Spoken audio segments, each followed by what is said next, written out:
Well, greetings and salutations, everyone. Welcome back once again, for the very first time, to the Farts and Crap Show, where today, as per usual, it's your host Danjo here with the finale of Dark Souls 2, Scholar of the First Sin Revisited. Hope you guys are all doing well, and we're back here. Ooh. We're back here in the Forest of Fallen Giants because I had a misconception about how to finish Ben Hart's questline. I have indeed summoned him for at least 3 successful boss fights, because I did a couple of them off screen, and came back here and I was confused why he's not here. And it turns out there's a very solid reason for this.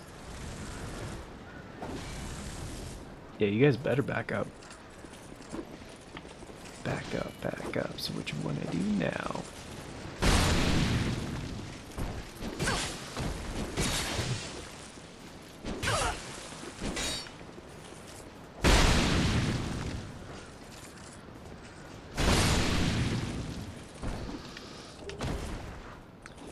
Yeah, I thought he'd be sitting right here as he usually is, and you talk to him there to finish his questline.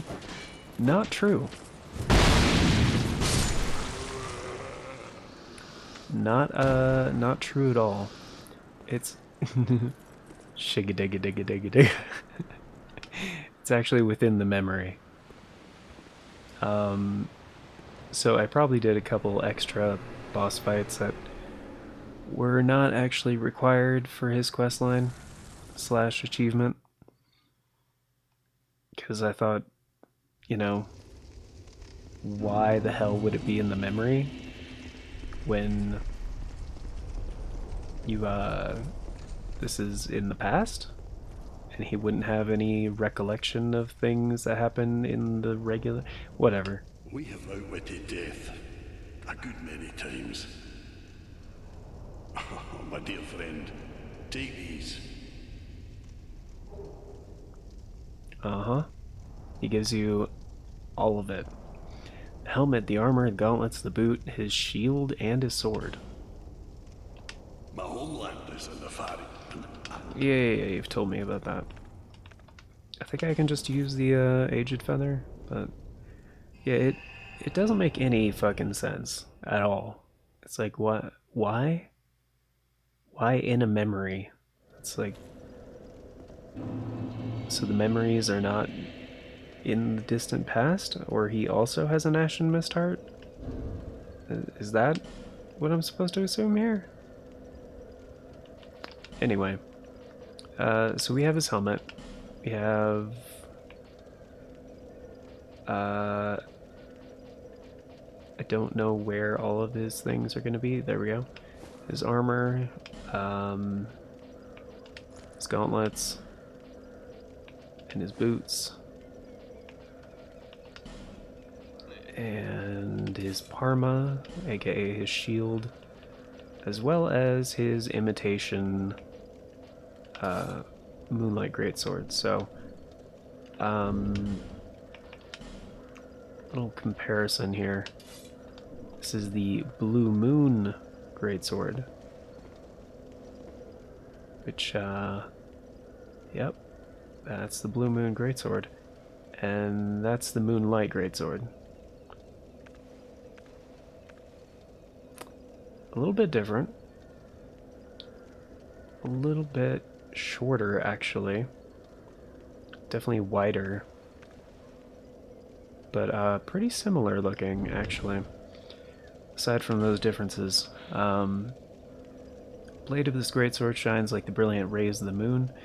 In the oldest legends, rarely spoke of today, it is said that the sword was born of a great white being. So, you know, Seath the Scaleless in the first game. Then what explains this lifeless weapon? Perhaps there's been some mistake. Which, yeah, that's kind of the joke. Which, I mean, it is a joke. Like, it's not a good weapon. and it's only got 30 durability. It's like, it just kind of sucks. Um, Shield is paramount, blazing with family crest of some sort, believed in around several generations. No special value. Yeah, like, in fact, his entire armor set is not that good. Um, but his helmet is really freaking cool. I honestly like really like his helmet. That's and the stats on his helmet are they're not bad. They're not too bad. They got a little horse on that top part of it. That's kind of cool. But yeah, that's Ben Hart. That's his quest. So like if I didn't already have the achievement would have popped when he gave me the stuff. So yeah, that's uh that's the dealio, yo. Oh, I forgot to check to see if the Rampart Golem stuff requires special Titanite or no. Because honestly, like, that is such a cool armor set. Like, I really like it. Um, so let's go back to Majula real quick, just because I want to check. Um, I would have to get more Titanite chunks if it does require special Titanite. In fact, I would have to get more whatever Titanite it requires if I did want to max it out. Which I kind of do, but like, yeah, it's Twinkling Titanite. So I don't particularly care. But I will upgrade the main armor piece because the stats are pretty good. And I honestly don't need Twinkling Titanite for anything else in the game at this point. And yeah, that was not enough. Okay. I would need, what, like 4 more, I think? I'll be around if you make it back. 5 more? Which I'm not really willing to grab, but it seems like it would top out at about 300.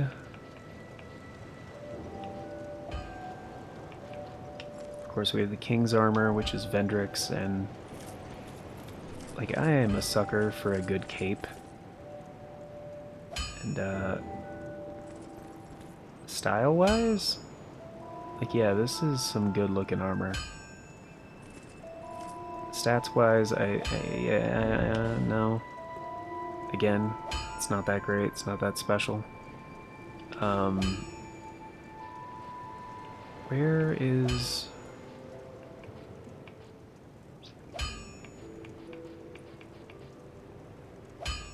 Is it not? No, Velstadt. Velstadt's armor. Yeah, 350, which is respectable. It's really not bad. I mean, it's not quite as good as Havel's armor, but most things are not that good.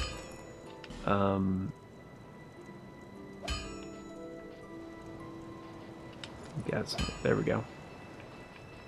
But yeah, so that's Ben Hart's thing. Just 3 boss fights.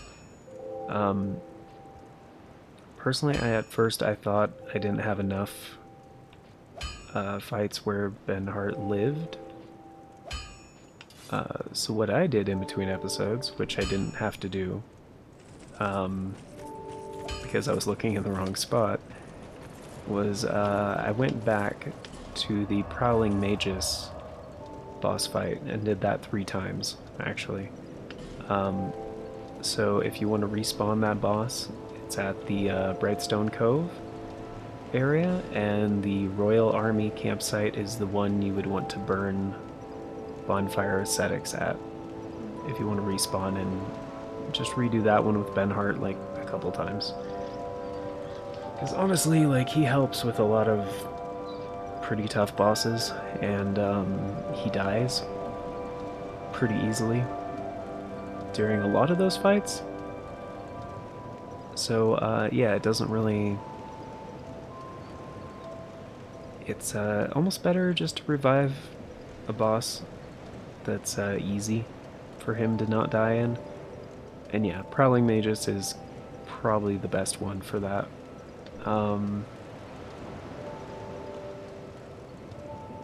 But yeah, he is summonable for a lot of different boss fights.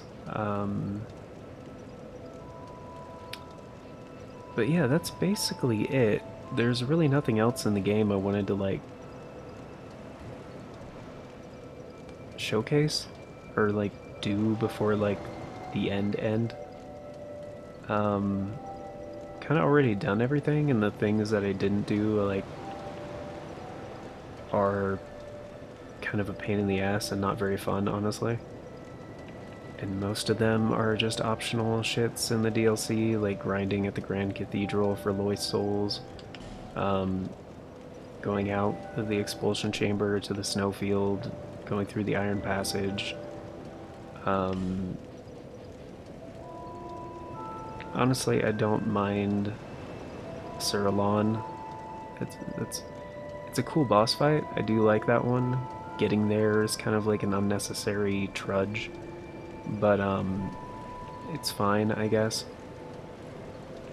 Honestly, nothing in Shulva Sanctum City was that bad. It's a little annoying, but like there isn't. Oh wait, no, there was the what is it called? Which one was it? I thought it was called like the priestess's chamber. Yeah, the PvP fight, like the 3v3 thing. I don't like that one at all, but it's not as bad as the other ones, honestly. The other places I just mentioned. Um, but I do appreciate the inclusion of like the really hard stuff that will, you know, maybe, like it's better to have too much than too little as long as you make it optional. So, um, yeah, really not bad, honestly. But yeah, I needed a few more souls and some stuff, so I like used another bonfire ascetic at the Dragon Shrine. So that's at a 5. Um, I think Brightstone, yeah, Royal Army campsite's at a 5 too now because I used 3 there. Um, but yeah, we're basically done. So one more thoughtful look out at the where it all began.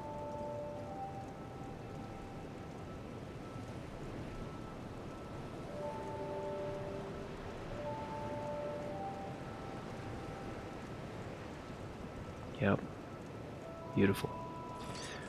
All right, let's go. Let's go do it. Let's finish it up. I'm a little. I'll get to my final thoughts at the end, but yeah, we got a couple boss fights to do first, and I did look up to see like what the recommended damage types are and stuff like that. So this should go pretty swimmingly. I'm not that concerned about this.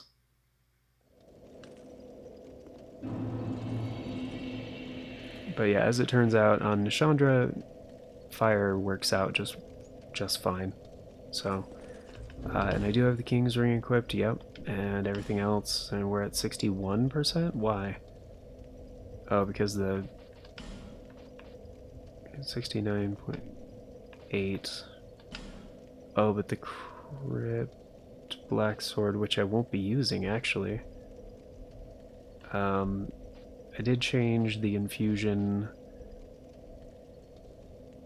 Well, a few things. I put magic back on the Majestic Greatsword because I thought that'd be fun to try that out in conjunction with the Magic Moonlight Greatsword. But I also changed the infusion on the Curved Dragon Greatsword to magic because this will be a solid choice as well for the final part. And I got Crystal Magic Weapons, some Great Soul Arrows, Chaos Storm, Fire Tempest, and Flame Weapon. And that's basically basically what I'm going to be using, but for Nishandra, as I mentioned when I picked it up, and I think during the first playthrough, the hollow skin that I picked up in the Broom Tower has 1,000 curse resistance. So basically, you are fully immune to curse. So that's very helpful for when Nishandra does her curse orb things, which I found out you can destroy, and I should have been doing that. But yeah, I think there will be time to switch weapons between the thing, because there is a bonus boss fight after Nishandra. So, but I'm not going to spoil anything beyond that.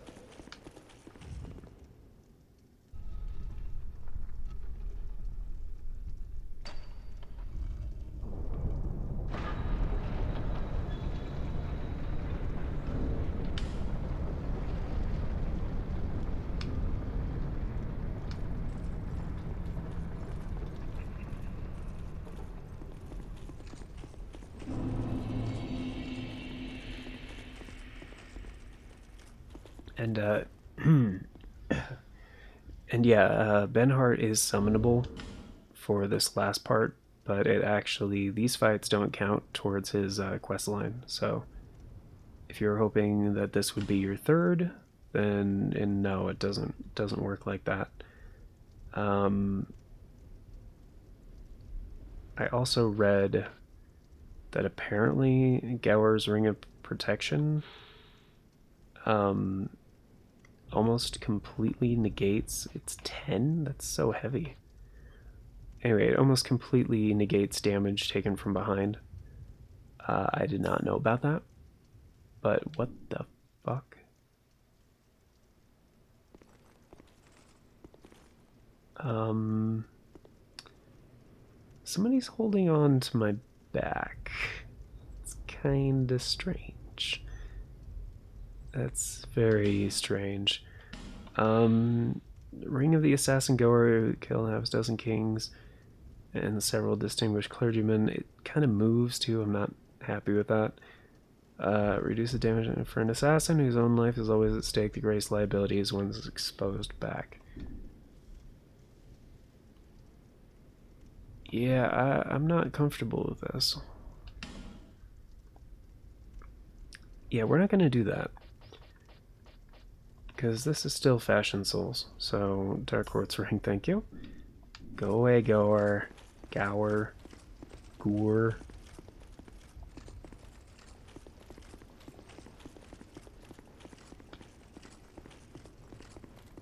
And yeah, I'm sure there's like more cheese methods and stuff. I'm gonna try to do this like pretty legit. Oh wait, do I not have the... No, I have the Chloranthy ring on, okay.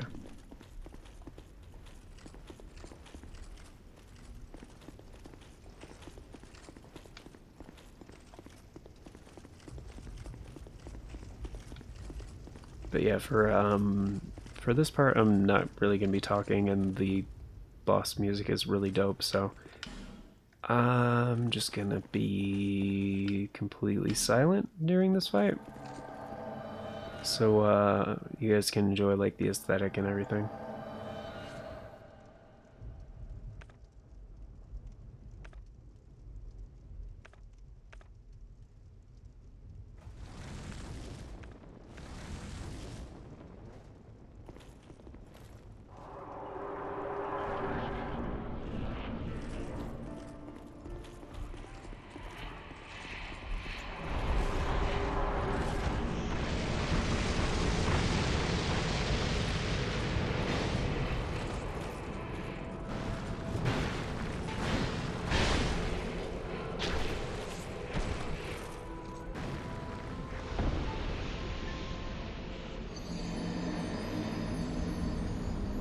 Yeah, and definitely watch out for the ledges, because completely screwed that up. Good deal.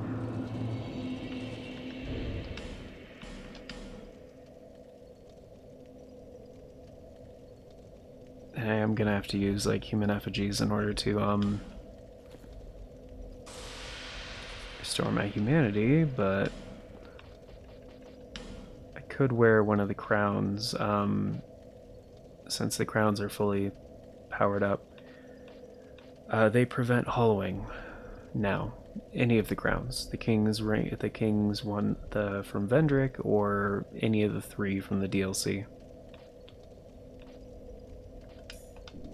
But yeah, so if you're having trouble with any of the boss fights, or any areas, it's a good way to not burn through human FGs. Just kind of sucks that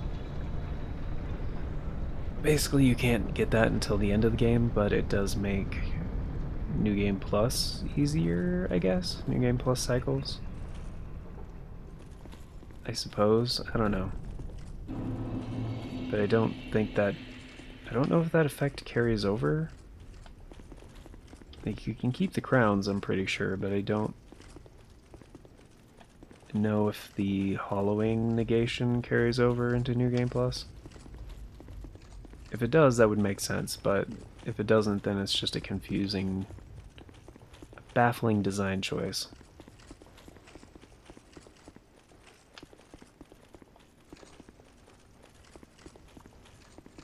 But yeah, I screwed that up pretty handily, so I'm also probably going to run out of cast for things, so I'm just going to equip some Amber Herb. Or even the better version, because why not? I'm not saving it for anything else. Wilted Dusk Herb, that's the best one, yeah. Alright, and as per usual, like I said earlier, I'm just going to shut up during this.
Many monarchs have come and gone.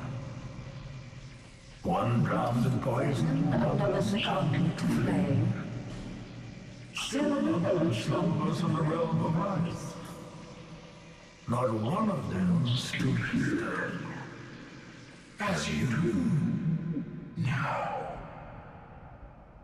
You, conqueror of adversities. Give us your answer.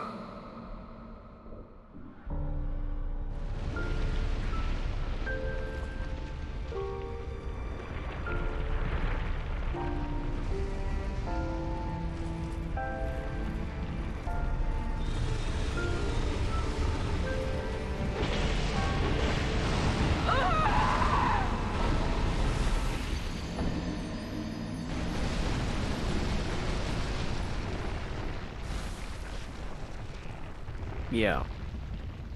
So I screwed that up.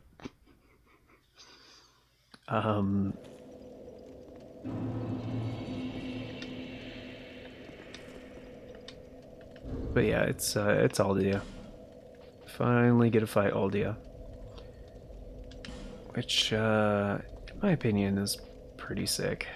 But I'm gonna put on the life ring +3 instead of thing. I don't think this is gonna be a good like option damage-wise, but it's gonna look so cool.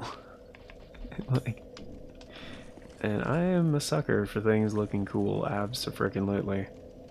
But yeah, that's why I put on the crown, because I was like, you know, I might die here. And as you can see, not hollow. Young hollow.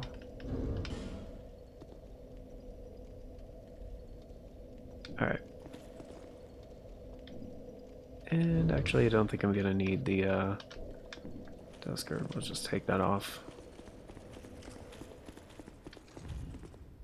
I guess I could have got rid of Chaos Storm and Fire Tempest too. Wouldn't have been a bad idea.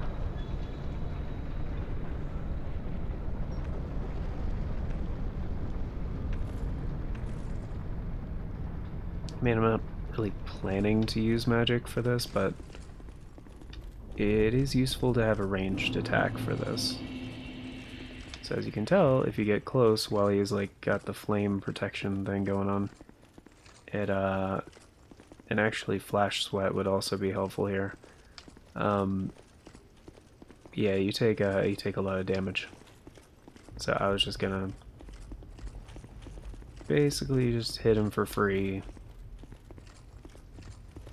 from a distance for a little bit.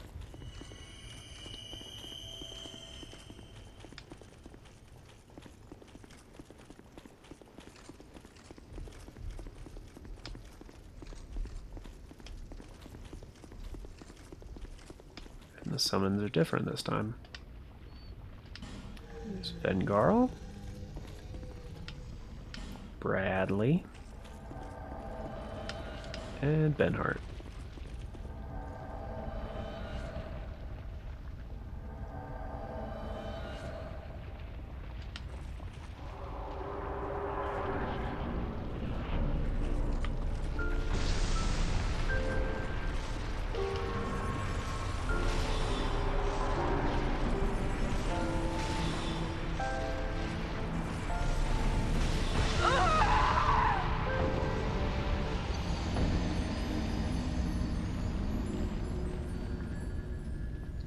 Yeah, I couldn't move because they cool down on cast.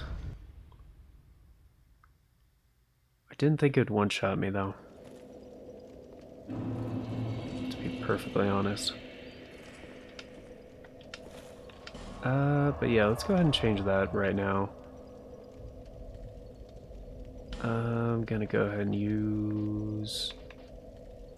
don't need to change that much.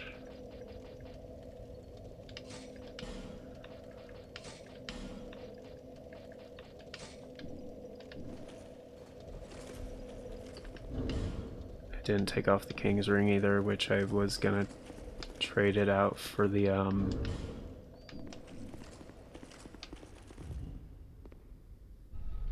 Fire Quartz Ring.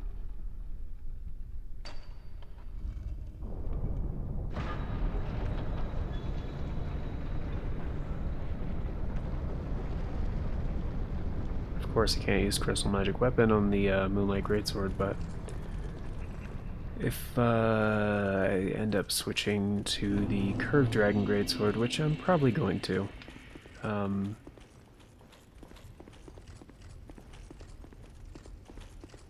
just want to get a feel for how much damage I can do with the special move. Power stancing these two magic swords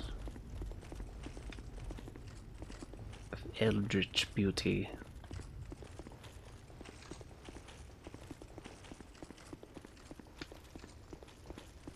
I love how it's like this presentation, like it just,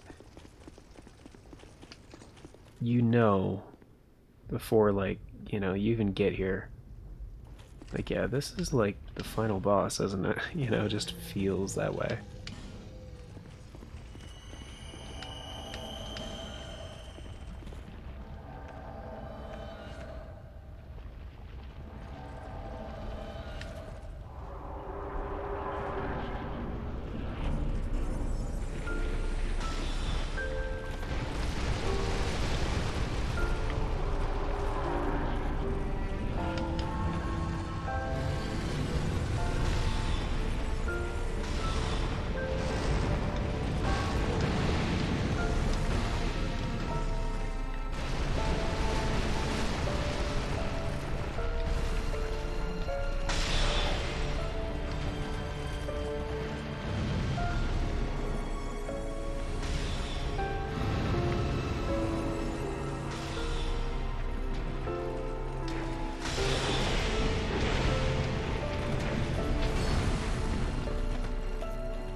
watch everything and remain here patiently.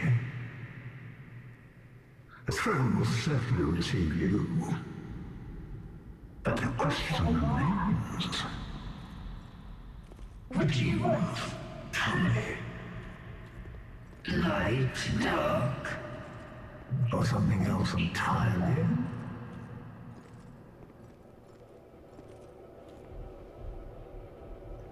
Yeah. So I believe if you go this way, it's the exact same as like if you beat the game like normally. However, because we fought Aldia, there's a second option.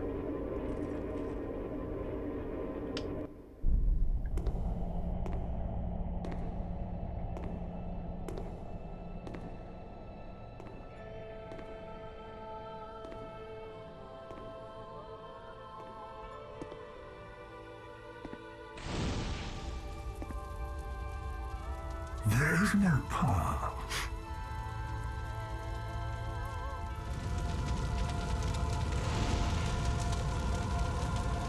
Beyond the scope of life, beyond the reach of love.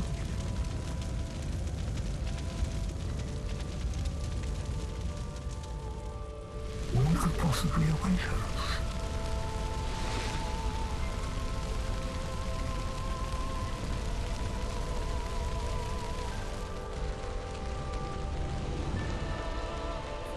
And yet we seek it insatiably. Such is our fate.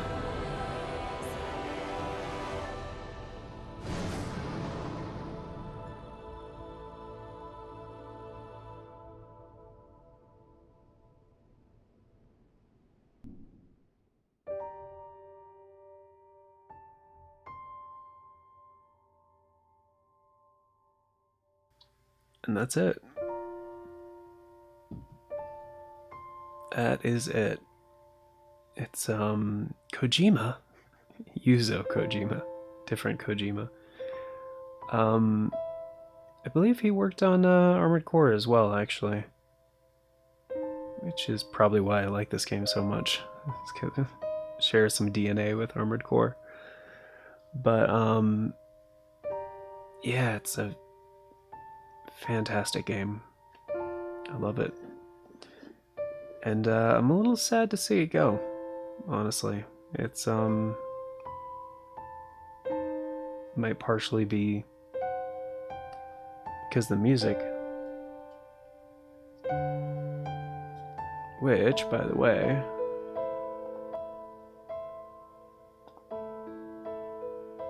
yeah, just gonna turn that down. Yeah, it's I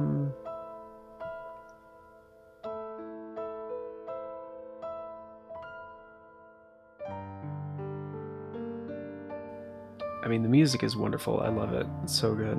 But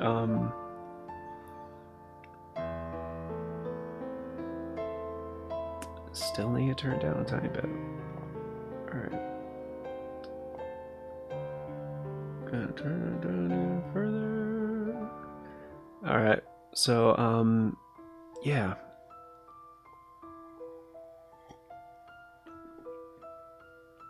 Again, kind of foreshadowing Dark Souls 3 a little bit. Hidetaka Miyazaki. With the whole like Age of Dark thing. Because recently when I played through Dark Souls 3 on stream, I went with the Usurpation of Fire ending. And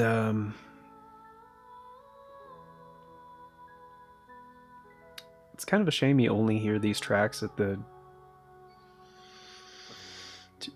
during the credits, because sorry, I'm a little burpy today apparently. I also should probably eat something.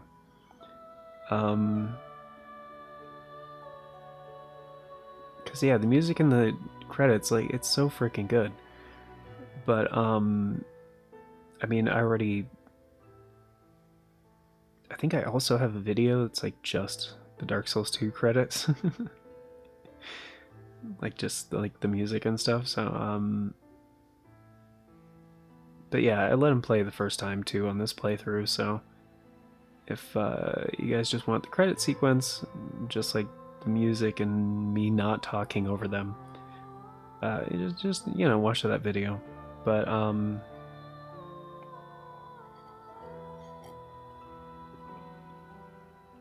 or even better, beat the game yourself. This is, if you haven't played it, this is a fantastic game. Like it's definitely primitive as far as like Dark Souls goes, and like the they definitely improved some stuff over time. Um, so like, you know, Dark Souls 3 is definitely like tighter as a game. There's definitely a lot more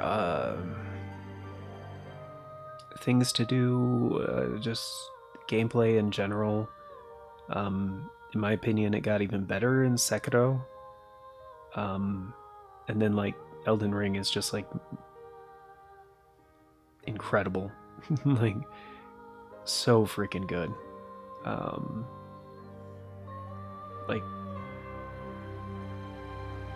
like it's new. I'm still enamored with it. I feel bad a little bit even just saying this, but yeah, like Elden Ring is my favorite game at this point in time.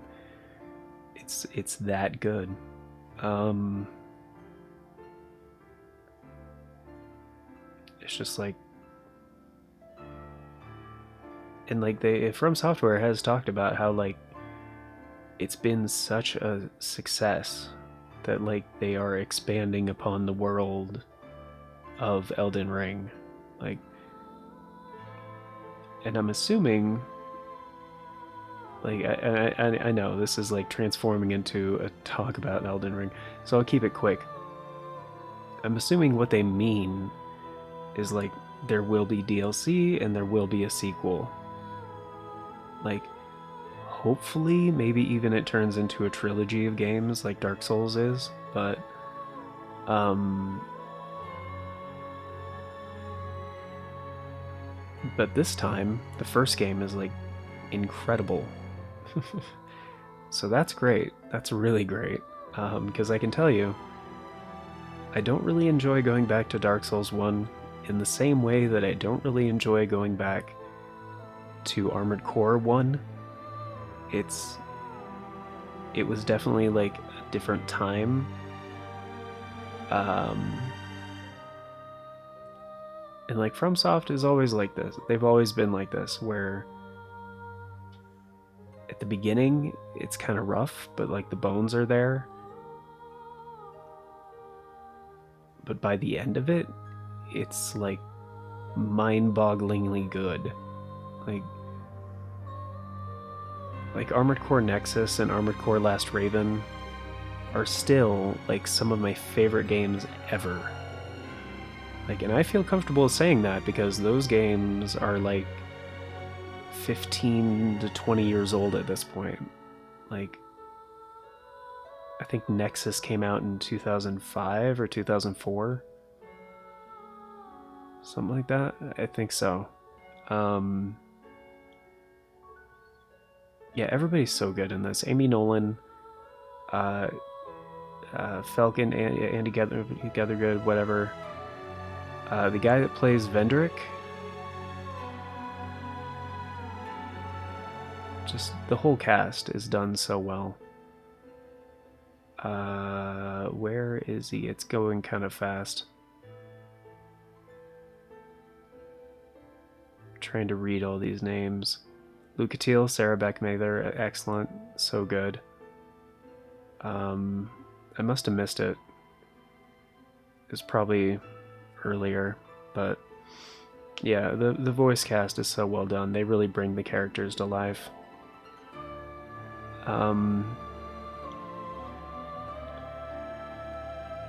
And that's part of the reason I love this game so much.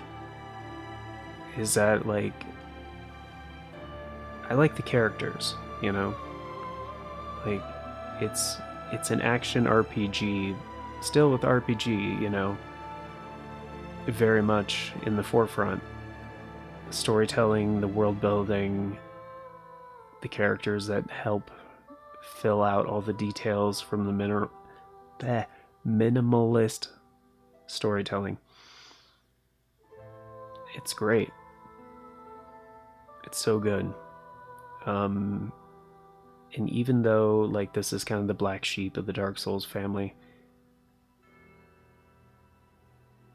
I could care less. I love it. I love this game so much. It's like I don't prefer it to Dark Souls 3, but it's on par with Dark Souls 3 for me for different reasons. I definitely prefer the gameplay of Dark Souls 3 for sure. And the fact that this game is kind of showing its age at this point, a lot of the textures, like the detail, stuff like that, it's not as great as like Bloodborne or Dark Souls 3 or Sekiro. Like Sekiro is just a fucking gorgeous game. It's just like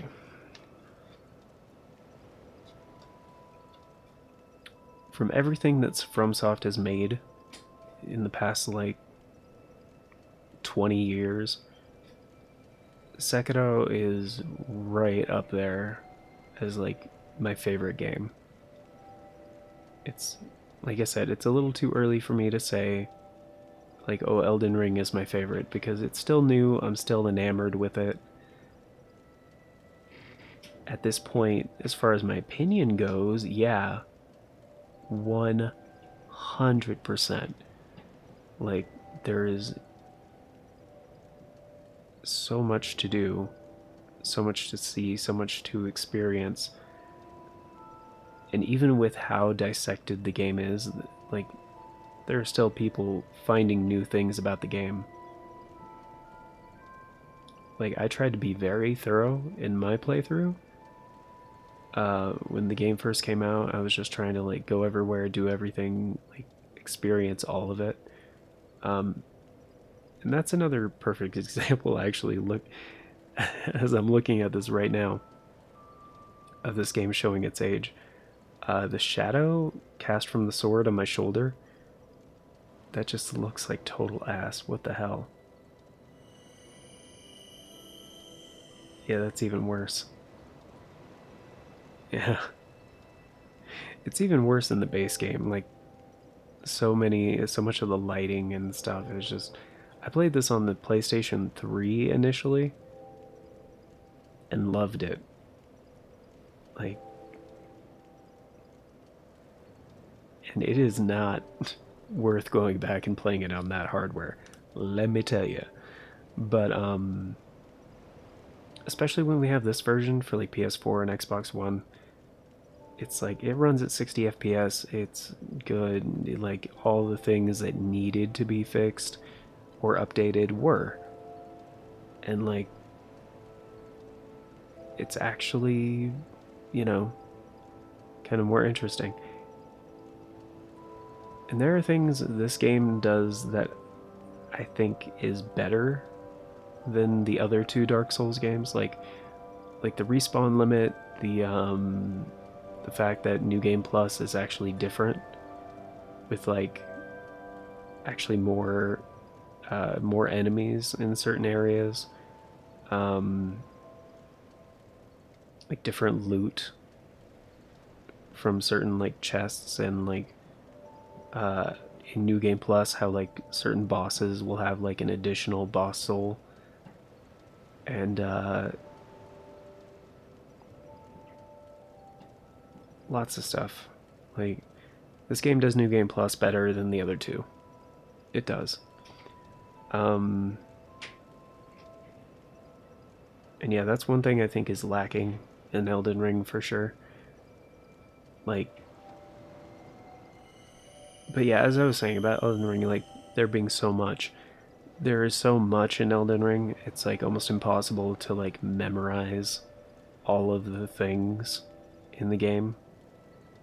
Like in 2 and 3 and Dark Souls 1 as well, like they're linear games basically. Like they're not it's not open. It's not an open world game. Like they are large games for sure, but there are invisible walls. There's like it sets you on a path no matter which direction you go. There's a path, and like that's all fine and good. They were working with like hardware limitations for sure at the time, especially you know PlayStation 3 and Xbox 360 in that generation. Not to call them underpowered because in their heyday they were very impressive machines, especially at launch. But yeah, it's stuff has progressed. We have more powerful RAM and CPUs and computer architectures and all these things. And so nowadays, like, we don't have those limitations. We can make these big sprawling worlds and all this interconnected shit, and it's awesome. It's fucking sweet as hell. I love it. It's and that's what I mean. Like, there's certain games where I want it to be so massive to where if I put it down, that's gonna get annoying. If I put the game down for a little while and come back to it, like I want it to feel fresh because it's like, yeah, they're like it's too big. You can't memorize all the stuff, you know. Um, and depending on the complexity of the game, like yeah, you might have to wait a while. Um, like with this game, it's a little bit more straightforward, you know. I hate to like use that term, but it is. It's more straightforward. Um, so like for me, like I've played through this game like how many times now? This is 2 for this series and like 7 for like my main character and then like another 2 like this is like at least my 10th maybe dozenth time going through the game. And they've been kind of spaced out, so but before I did the series, like it had been a little while since I played, so there was a period of adjustment, but because I've been making this series and putting out a video every other day, it's kind of forced me to refamiliarize myself. And I like that because every time I come back in, it's like, okay, yeah, I remember this and this and this and all this other stuff.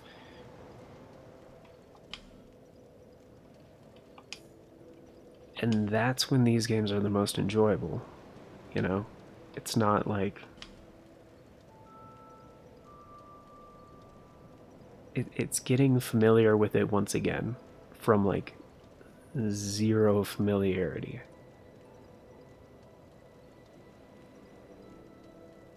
And like purposefully, like whether there's a guide or not, like purposefully going in blind, you know? It was great when Elden Ring came out and I was playing that like on day 1 because there were no guides. Nobody knew. Like everything was an unknown. Like you could speculate on anything. Just be like, this is my opinion on this and this and this. And, you know, friends and stuff would talk about it and just be like, oh man, that's incredible. Like, that makes so much sense from what I've experienced. It's like, oh, well, I heard this and this and the various things that I've been doing. And like, me and my friends that were also playing the game like separately, sometimes we'd purposefully go in opposite directions. You know, I would be like, okay, well, I'm gonna do this and blah blah blah. It's like, where are you? It was like, oh, I'm doing this. It's like, okay, well, don't tell me about it because I haven't been there yet.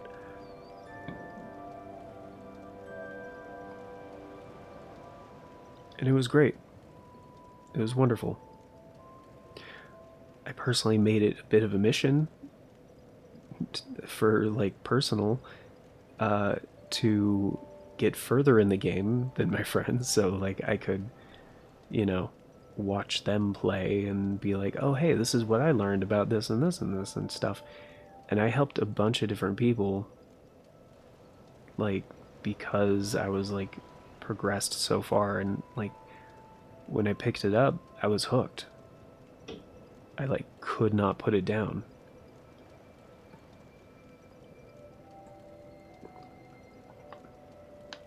I had just like the best time. It was great.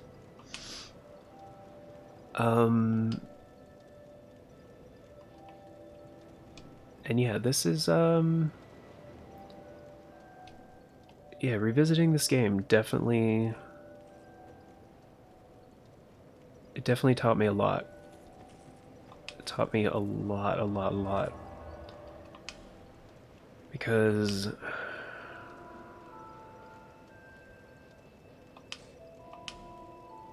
it helped me realize that some of my opinions about this game were based on purely on nostalgia. Like in my mind, the game was better than what it actually was. Like looking at it now, but like I mean, this version came out what, a year after the original came out? Like it was pretty early with like the life cycle of like the PlayStation 4 and the Xbox series, the Xbox One, and people were like overjoyed. You know, they were like, "Oh my goodness, these new consoles are out, and we already have like an improved version of one of the best games on the previous generation." Like what? And like I was kind of really hoping. I mean, we kind of did get that, right? But not from FromSoft. Like we got the Demon Souls remake from Blue Point Games on the PS5. It was even a launch title. And so it's like going further forward or going even further back, and look how amazing this game looks. Like, and like that's great and all, but it's I can turn the Majula music back up because I forgot I turned it way the F down.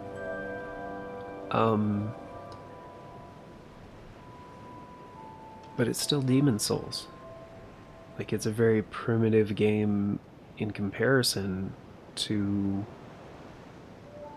you know, what came before or what came later. Like at its core, it's still the same game. So like it's not like we got a refresh of like the latest thing. That would have been like a PS5 and Xbox Series X and S version of Dark Souls 3 complete edition, right? With like the Ring City and the Ashes of Ariandel included, um, at like no extra cost, you know? It's like a full price game, but it has all the DLC and it runs like super smooth on the new platforms. That would have been great. But we got Demon Souls, so you know it's fine. And you know, FromSoft was getting Elden Ring together, which took years. Um, and it came out and it blew everybody's minds. So you know, it worked out for the best. It doesn't really matter. And you know, they're still working on refining that experience. So and it's working really well. Like it sold amazingly well. And so if it's a better decision for the company, then yes, I get it. Um, it's not like we need these other things and blah blah blah blah blah. I just have a feeling for years to come, this is going to be the oddball. It's still going to be the black sheep. We probably won't see a remastered version of this game or a next gen version of this game, even through like a patch or something, for probably a really long time. So it's kind of sad, but I get it. This one didn't sell too well. Dark Souls 3 did. It was a massive success. Even way better than Sekiro. Um, and like I've been wanting them to re-release some Armored Core games, specifically Last Raven, Nexus, Silent Line, and 3, just like the mainline Armored Core 3 games. But those didn't sell super well. I mean, they sold pretty well back in the day on the PS2, but it wasn't like a chart-topping success. It was like successful enough to like give their fans more, and that's about it. So it is what it is. But anyway, I just wanted to point out before we get going, there is no boss soul for Aldia. There is one for Nishandra, and this is already an hour. It's an hour just right now. So I really should wrap up. But I'm just going to look it up real quick. Here in real time, what the boss soul is for. Oh, this one can actually also be traded for one of 3 different items. You can get the Scythe of Want, the Chime of Want, or the Bow of Want. The Scythe is okay. It only scales with Dark for some reason. Cannot be infused or enchanted. And the range is pretty short.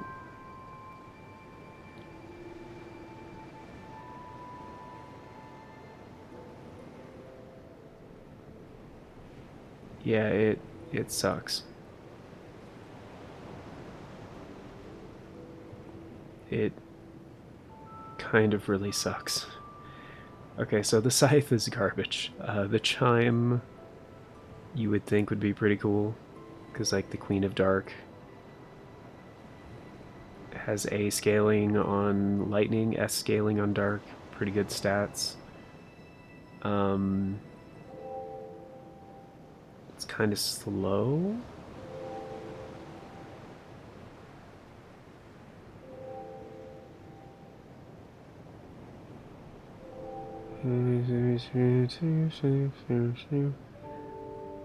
Yeah, Katha's Chime, which I've been pronouncing wrong for a long time apparently.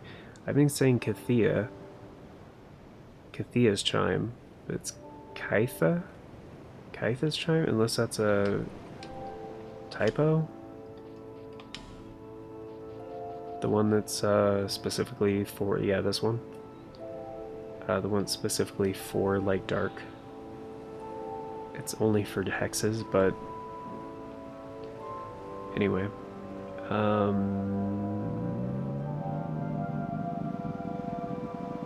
Yeah.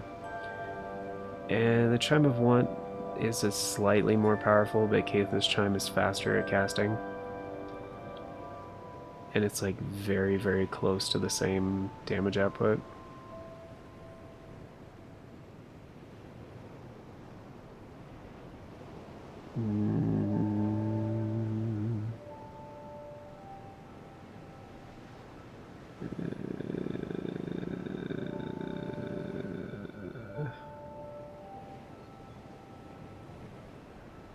Yeah, it's not really that great, honestly. Or you can get the Bow of Want, which I don't know why you'd get a bow from Nishandra, but okay. Um, Prime spread across small as big as you're from like. When the best word that has a musical prime is showing the last thing because of curse. Artifacts, two-handing. Its scaling is pretty good apparently. Mostly with dexterity, but also with lightning and dark. Or intelligence and faith, like a little bit. Does lightning damage. It only weighs two any a strong attack, respect offhand, unleash lightning, attack. Medium lightning damage depending on the special attack does not require arrows and they tend to burn later. Damage increased with lightning infusion. Special attacks that are very slow fire. Yeah, it's not a very good bow. It's okay, but not that great. Um,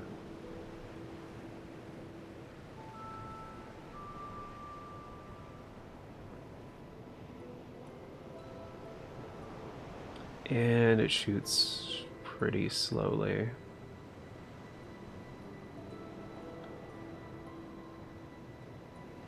You can shoot your sunlight spears, Miracle? Don't worry about running out of ammo compared to light spears. They use damage. Okay. Okay. Huh. Apparently, it's okay if you're like a pure faith build that wants another alternate to having to use lightning spears and sunlight spears all the time. And like the image of it looks pretty cool. So like I guess we could go get it real quick before we say goodbye to Dark Souls 2 forever. Or at least, you know, till something happens. Hopefully like an update or a remaster, I don't know. Something. I hope FromSoft does something with this in the future. Even just license it out to Blue Point or something. Something. But yeah, we're gonna go back to the chapel threshold, and I probably should have leveled up first because I don't feel super comfortable walking around with this many souls. And I kind of prematurely put on Dark Orb because Great Soul Arrow is better here for the ranged attacks, or if you have a bow, just use a bow.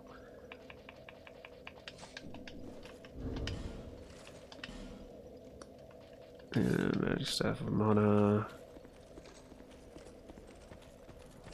I also don't remember if your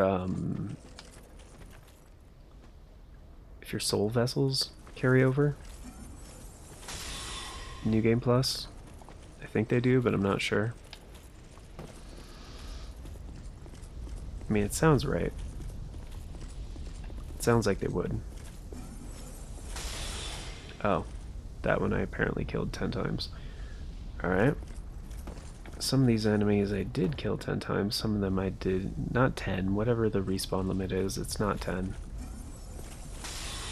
It's like 12 or 13. I don't remember. I don't remember, guys. Okay?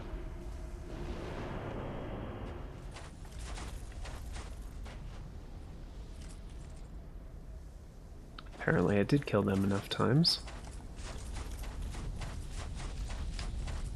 And the basilisk isn't here either, so cool.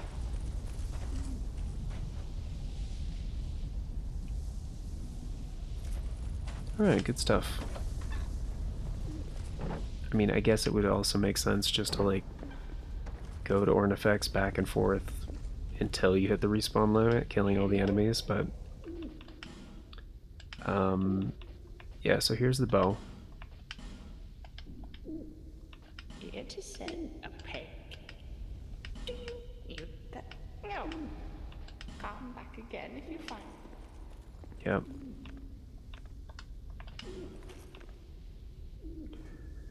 Ornifex is weird.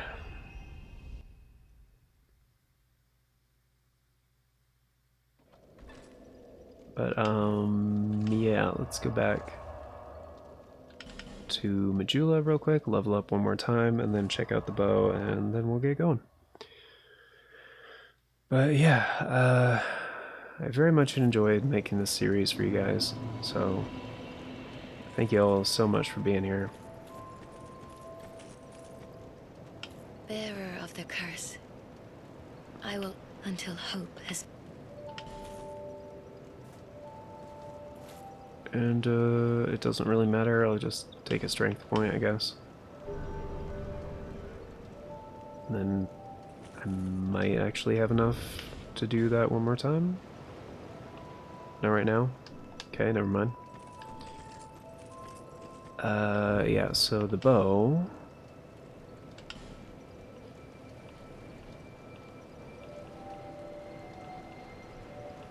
And I don't have enough faith to use Sunlight Spear anyway, so I can't, like, check if that's accurate. But yeah, that's pretty cool looking. That is pretty styling.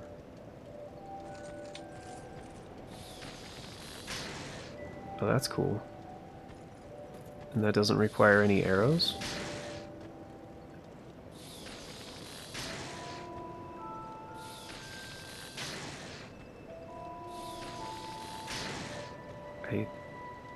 My goodness, the range on it.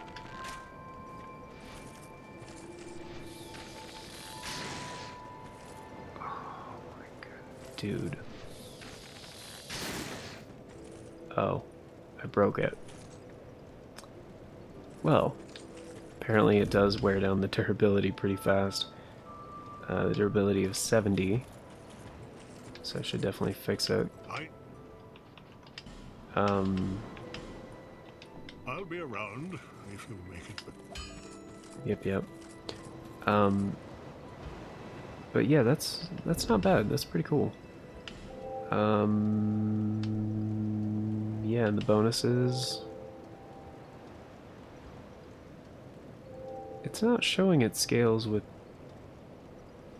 those. That's weird. Just with lightning.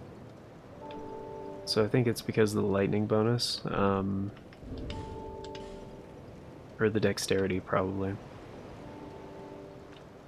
But yeah, it's 257. It's not upgraded though, so that's, I don't know. It's a pretty cool bow.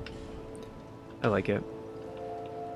I honestly never go for the bow, or any of Nishandra's stuff.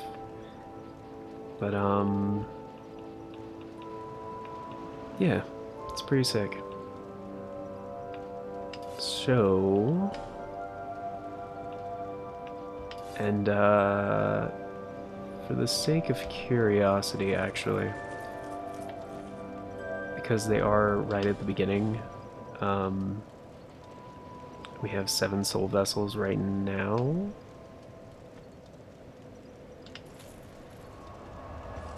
Actually, no, it doesn't matter. It's an answer you could easily just, like, find on the internet if it does carry over. But yeah, that's gonna do it for this series, guys. Thank you so much. Thank you so much for stopping by. Hope you guys enjoyed this one, and it's definitely a binge.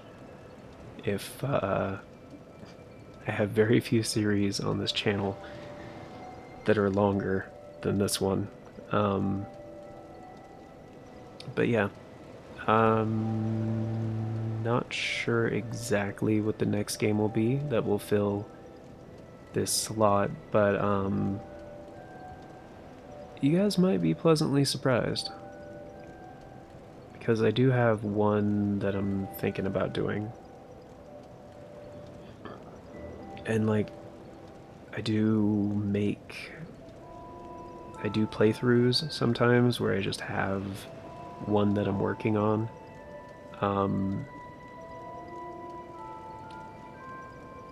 And so, like, I'm working on some other stuff, and I won't talk about it too much because I'm trying to think of a way to talk about it without being specific and kind of spoiling the surprise for you guys. But suffice it to say, I hope you guys will be pleasantly surprised, and I hope you guys really enjoy it. I will say it's not a modern game.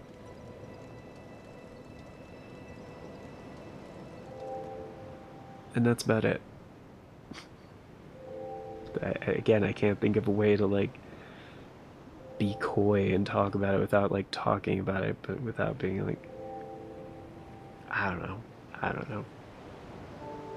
It's been something I've been talking about doing for a while. I'll give you guys that clue as well. But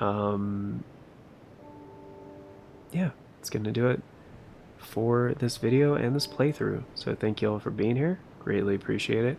And of course, a very special thank you going out to the current Farts and Crap Show members. I say current because I am making these last couple videos quite far ahead of time before they'll actually be published.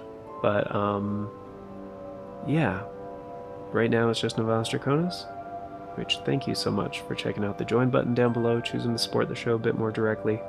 Greatly appreciate that. And if you want to be awesome like Novalis Draconis, check out the join button. And or just liking and subscribing if you guys want to, it's always appreciated. Always helps. But yeah, so long for now, everybody. Again, thank you all so much for being here. And until next time, take care, and I hope you all have a wonderful day.